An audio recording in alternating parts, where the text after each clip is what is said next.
আসসালামু আলাইকুম। ফাগুন মাসের শুভেচ্ছা। আজকে আমরা আসছি কুষ্টিয়া রোজ হলিডে পার্ক এবং রিসোর্ট, যেটা মানে এটা হচ্ছে কুষ্টিয়া বটতল থেকে যে রাস্তাটা ঢুকছে আর কি, বাইপাস যেটা তিরমণিতে ঢুকছে, এটা ঠিক তিরমণির কাছাকাছি আর কি পার্কটা, রাস্তার কাছেই। তো এখানে ভাবলাম আজকে পয়লা ফাল্গুন আমরা পার্কটা একটু দেখবো, আপনাদেরকে একটু দেখাবো, ভালো লাগবে।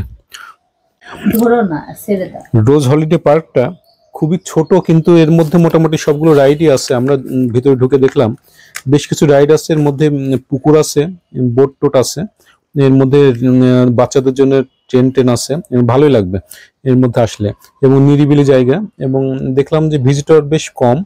এখানে এসে অনেক সময় কাটানো যাবে। ভিতরে কিছু ক্যাফে ট্যাফে আছে যেখানে বসে চা খাওয়া যেতে পারে, আইসক্রিম, কোল্ড ড্রিঙ্কস, বিভিন্ন রকম খাবার টাবার আছে। আমাদের পার্কটা ভালো লাগছে অবসর সময় কাটানোর জন্য। তা আমরা আজকে বিকেলটা এই পার্কে কাটাবো। আশা করি আপনারা আমাদের সঙ্গে থাকবেন। পার্কে বিভিন্ন ইগুলো আমাদের দেখাবো, রাইড টাইডগুলো দেখাবো। আপনাদের আশা করি পার্কটা দেখে ভালো লাগলে আপনি এখানে আসবেন, আপনারা সময় কাটাবেন। তো অবশ্য পয়লা ফাল্গুন, আজকে পয়লা ফাল্গুন। তা আমাদের তো বর্ষপঞ্জিটা বদলে গেছে। নতুন সংশোধিত বর্ষপঞ্জিতে পয়লা ফাল্গুন অর্থাৎ বসন্তের প্রথম দিনই হচ্ছে ভালোবাসা দিবস। ইংরেজি বর্ষপঞ্জি 14ই ফেব্রুয়ারি দিনটিকে ভালোবাসা দিবস হিসেবে পালন করা হয় সারা বিশ্বে। বাংলা বর্ষপঞ্জি অনুযায়ী বসন্তের প্রথম দিন অর্থাৎ পয়লা ফাল্গুন ছিল 13ই ফেব্রুয়ারি। তবে বাংলা বর্ষপঞ্জি সংশোধনের পর একই দিনে পড়েছে বসন্ত উৎসব আর ভালোবাসা দিবস। শুধু এই দিন নয়, 1971 সালের কয়েকটি ঐতিহাসিক দিনের সঙ্গে সামঞ্জস্য রেখে তৈরি করা হয়েছে নতুন বাংলা বর্ষপঞ্জি, যার ফলে ইংরেজি দিন ঠিক থাকলেও কিছুটা এদিক সেদিক হয়েছে বাংলা মাসের তারিখ। নতুন এই বর্ষপঞ্জিতে জাতীয় দিবসের বাংলা তারিখ এখন থেকে একই থাকবে প্রতি বছর। বাংলা একাডেমির তথ্য অনুসারে সংশোধিত বর্ষপঞ্জিতে বৈশাখ থেকে আশ্বিন পর্যন্ত প্রথম 6 মাস 31 দিন, কার্তিক থেকে মাঘ মাস 30 দিন এবং ফাল্গুন মাস 29 দিন ধরে গণনা করা হচ্ছে। তবে গ্রেগরীয় পঞ্জিকার লিপিয়ার ফাল্গুন মাস 29 দিনের পরিবর্তে 30 দিন গণনা করা হবে বলে সিদ্ধান্ত নেওয়া হয়। তাই সেভাবেই সাজানো হয়েছে নতুন বাংলা বর্ষপঞ্জি। ইতিহাস ঘেঁটে জানা যায়, প্রাচীন আমল থেকে বাঙালি বসন্ত উৎসব পালন করে আসছে। হিন্দুদের পৌরাণিক উপাখ্যান, লোককথাগুলোতে এই উৎসবের উল্লেখ আছে। হিন্দু বৈষ্ণবরা এটি বেশ আয়োজনের সঙ্গে পালন করে থাকেন। এরও আগে ভারতবর্ষের পূর্বাঞ্চলের প্রাচীন আর্য জাতির হাত ধরে এই উৎসবের জন্ম। খ্রিস্টের জন্মের বেশ কয়েকশো বছর আগে থেকে উদযাপিত হয়ে আসছে এই উৎসবটি। আনুমানিক খ্রিস্টপূর্ব 300 অব্দে পাথরের উপর খোদাই করা এক পাথরে পাওয়া গেছে এই উৎসবের নমুনা। এছাড়া হিন্দুদের পবিত্র গ্রন্থ বেদ ও পুরাণে রয়েছে এই উৎসবের উল্লেখ। বিশ্বকবি রবীন্দ্রনাথ ঠাকুরের সময়কাল থেকেই পশ্চিমবঙ্গের শান্তিনিকেতনে বিশেষ নৃত্যগীতির মাধ্যমে বসন্ত উৎসব পালনের রীতি চলে আসছে। বঙ্গাব্দ 1401 সাল থেকে বাংলাদেশে প্রথম বসন্ত উৎসব উদযাপন করার রীতি চালু হয়। তবে খুব বেশি ঘটা করে পালন করা হয় 1585 সালে সম্রাট আকবরের বাংলা বর্ষপঞ্জি হিসাবে আকবরী সন বা ফসলি সনের প্রবর্তন করার পর। মেয়েরা যেহেতু আমাদের সাথে যায়নি, আমরা এই জন্য কোনো রাইডে উঠলাম না। এখানে অনেক ধরনেরই রাইড আছে, তো আমরা শুধু ঘুরে ঘুরেই দেখলাম পার্কটা। ভালো লাগলো, আমি ছবি তুললাম অনেক। কিন্তু আপনারা বাচ্চাদেরকে নিয়ে আসলে ওরা খুব মজা পাবে।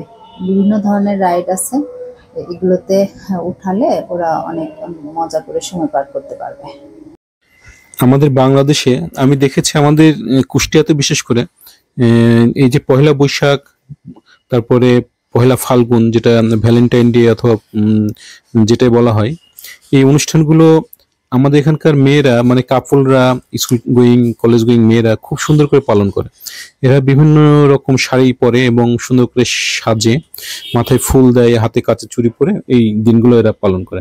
এবং রাস্তাঘাটে অজস্র মানুষ ওই দিন নেমে পড়ে, এবং বিশেষ করে পয়লা বৈশাখটাই তো ব্যাপক উৎসব মুখর ভাবে পালন করা হয়। বিভিন্ন স্পটে ছেলেমেয়েরা পাঞ্জাবি পরে, বাসন্তী রং শাড়ি পরে, শাড়ি পরে পরে এরা ঘুরে বেড়ায়।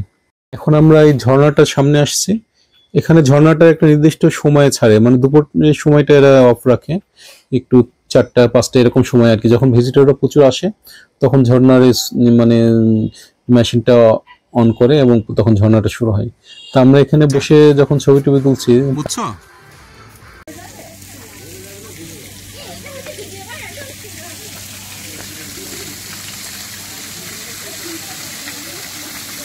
এদিকে ঘোরো।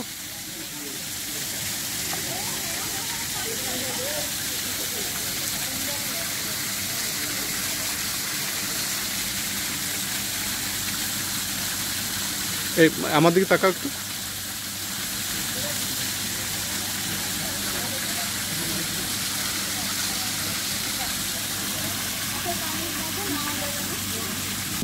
একটু 4টা 5টা এরকম সময় আর কি। যখন ভিজিটররা প্রচুর আসে তখন ঝর্ণার মানে মেশিনটা অন করে এবং তখন ঝর্ণাটা শুরু হয়।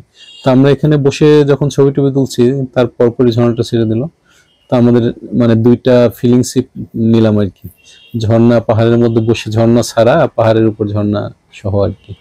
এই ধরনের ছবি টবি তুলে আমরা পরবর্তী যে স্পটটা আছে, মানে এই পাশেই হচ্ছে একটা ব্রিজ আছে, সুন্দর একটা লেক করে, লেকের উপর দিয়ে একটা ব্রিজ, ওখানে আমরা গেলাম। আমরা এখন লেকের উপর যে ব্রিজটা আছে ব্রিজটার উপর উঠছি। তো এখানে মজার ব্যাপার যেটা, লেকের উপর একটা সুন্দর স্পাইডারম্যান আছে, যে ব্রিজটা আছে সেই ব্রিজটার উপর, কিন্তু লেকে কোনো পানি নাই, মানে একদম শুকনা লেক। যদি পানি থাকতো আরো বেশি ভালো লাগতো, এই মানে এখানে ছবি টবি তুলে আমাদের বেশ মজা পাইতাম, সেটা আর হলো না।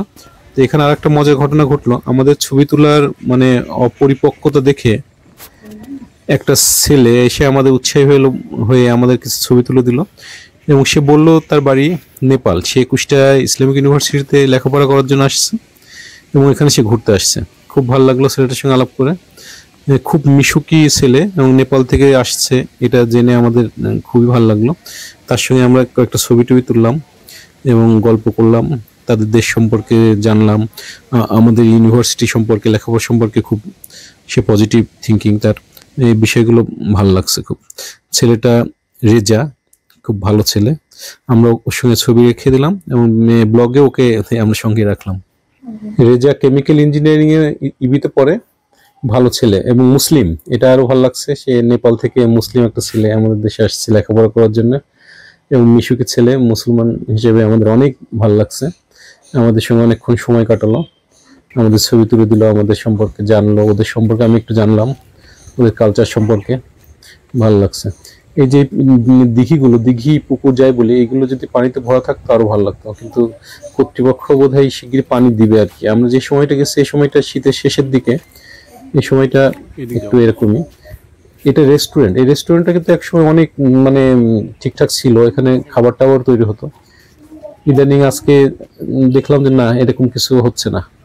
এই রেস্টুরেন্টের পাশ দিয়ে যে রাস্তাটা, এই রাস্তা দিয়ে যে আমরা যে এখানে আর একটা সেতু আছে, এই সেতুটার উপর দিয়ে গেলে একটা ক্যাফে আছে যেখানে আইসক্রিম, ইচ্ছা করলে আপনি চাইনিজ খাবারও খেতে পারবেন, ওখানে অর্ডার দিতে হবে, একটু আগে আপনাকে খাওয়াবে, এবং আইসক্রিম, বিভিন্ন কফি পাওয়া যায়। এই জায়গাটা বসার জন্য খুব ভালো। আমরা এখানে বেশ বসলাম, এই সেতুটার উপর আমাদের ছবি তুললাম, সুন্দর করে ছবি তোলার চেষ্টা করলাম আর কি, ভিডিও করলাম, আর এখানে একটু আইসক্রিম খেয়ে আমাদের সময়টা পার করলাম। এখানে একটা হার্ট শেপের মানে আছে, হার্ট শেপের মধ্যে আবার টপ দিয়ে দিয়ে শেপটাকে মানে স্পষ্ট করার চেষ্টা করছে। এই সময় তো ফুল থাকার কথা ছিল আরো বেশি, কিন্তু ফুল, অতটা ফুল এখানে নাই।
হ্যাঁ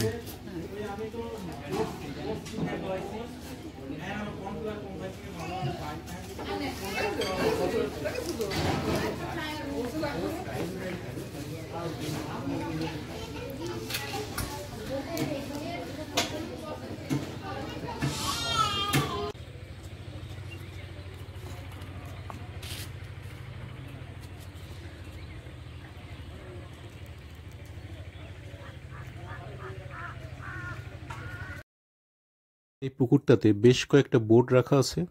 বোটগুলো বেশ সুন্দর, 4-6 জন করে চড়া যাবে।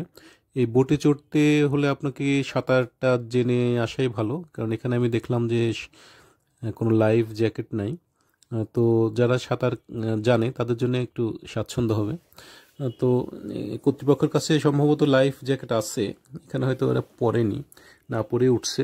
জনপ্রতি 30 টাকা, আপনার ভালো লাগবে বোটে চড়লে। এখানে অনেকেই বোটে চড়েছে, ছোট বাচ্চা নিয়েও চড়েছে, বেশ ভালো লাগতেছে। এবং হাজব্যান্ড ওয়াইফ, ভাই বোন, এরা বোট প্যাডেল করে চালানো যাচ্ছে। এই জন্য বেশ সবাই হাসি খুশিভাবে বোটগুলো চালাচ্ছে। এবং পুকুরটা বেশ বড়, 2-3 রাউন্ড ইজিলি দেওয়া যায় এই টাকা দিয়ে। সেক্ষেত্রে দেখলাম যে এখানে ভিড়টা বেশি, মানে বোটে চড়াটাই সবাই খুব আগ্রহ সহকারে আসছে আর কি। বোটটাই ভালো লাগতেছে সবার কাছে।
পহেলা ফাল্গুনের বিকেলে রোজ হলিডে পার্কে আমাদের সময়টা খুব ভালোই কাটলো।